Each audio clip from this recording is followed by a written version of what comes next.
Other women discover who their passions and discover where they're wanting to go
go through your peaks and your valleys.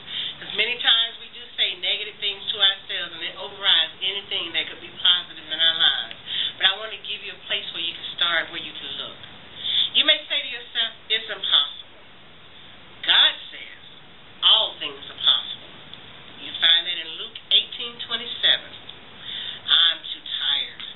God says, I will give you rest. Matthew 11:28-30. Nobody really loves me. I love you.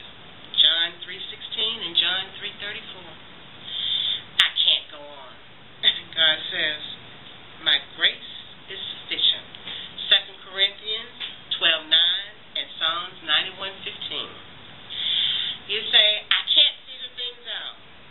God says, I will direct your steps. Proverbs 3:5-6. You may say, I can't do it. God says, you can do all things. Philippians 4:13.